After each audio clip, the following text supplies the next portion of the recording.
O ginunita rin sa iba't ibang paraan ang anibersaryo ng Bagyong Ondoy sa Quezon City at sa Rizal. Nakatutok si Mark Salazar.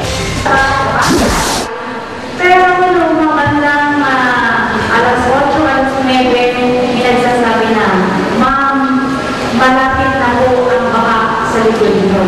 Andyan na po Sariwa pa sa mga taga-barangay Bagong Silangan, Quezon City ang hagupit ng Bagyong Ondoy. Sa misa kanina bilang paggunita sa unang anibersaryo ng trahedya, naging emosyonal ang ilang nakikinig sa kwento ng kabarangay na kapwa survivor. Manindig palahibo ang eksena na aking natunghayan.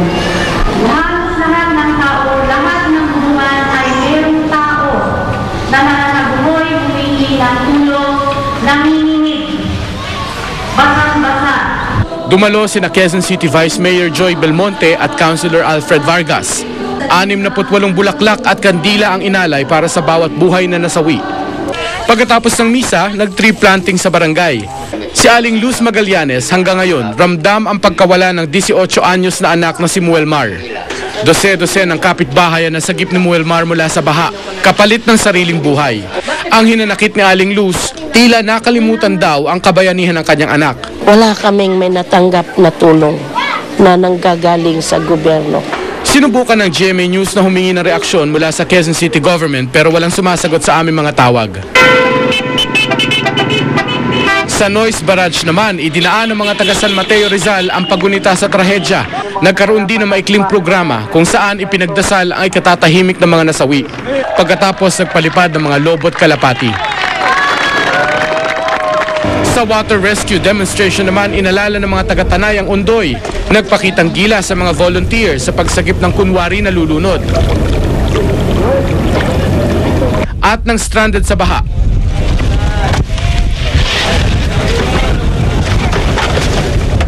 Ipinakita rin sa mga residente ang paglapat ng pao ng lunas sa mga biktima at ang mga praktikal na bagay na pwedeng gamitin sa water rescue tulad ng galon. Dapat lalampas siya doon sa tao. Para kung sakaling lumampas man, hindi niya makuha. Pag hinila mo yung tali, aabot sa kanya. Hindi kakayanin ng mga na-organize na na-train natin. Nakasalalay pa rin sa individual preparedness response pagka ang situation ay maulit muli. Mark Salazar, Nakatutok, 24 Oras. Hindi rin nakaligtas sa pananalasa ng Bagyong Ondoy maging ang ilang celebrity. Makalipas ang isang taon, muli nilang binalikan ang mga karanasan, pati ang mga aral na natutunan. Ang report mula kay Aubrey Carampel. Tila bangungot daw para sa maginang Jean at Jenica Garcia ang karanasan ng kanilang pamilya noong Bagyong Ondoy. Aminado si Jenica, hanggang ngayon may trauma pa raw siya. Pagka umuulan, ayan na ako, check na ako sa bahay. O ay, okay ba kayo dyan? O nangyayari? Yung ganon. Na-trauma ka hanggang ngayon?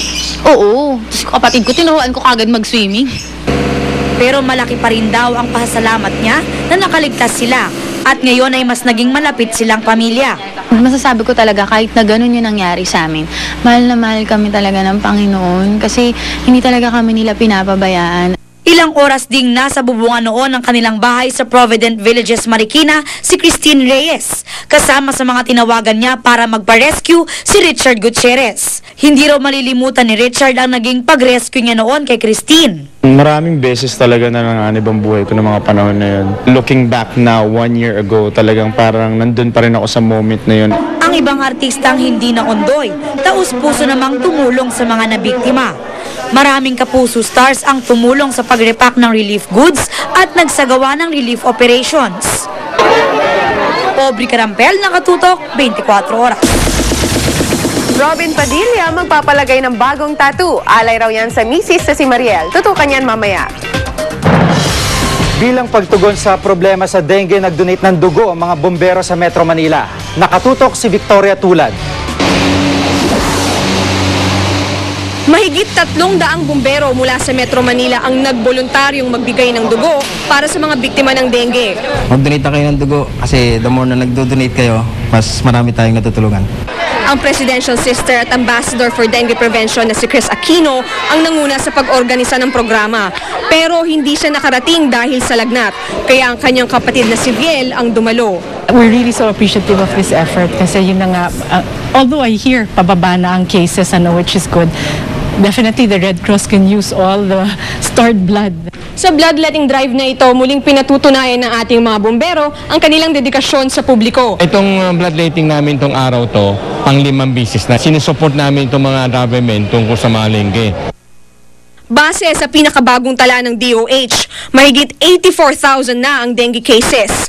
Para sa mga gustong mag-donate ng dugo sa Red Cross, makipag-ugnayan sa kanila. Victoria Tulad, Nakatutok, 24 oras. Susunod, kwento ng binatilyo sa Kalinga na 3 taon nang di makatihaya dahil sa misteryosong sakit. Mga doktor, bawal na magyosi ayon sa Philippine Medical Association. At ang pinakasariwang balita kaugnay sa batuan ng mga bote sa labas ng Lasal TAF. Tutukan dito sa 24 oras.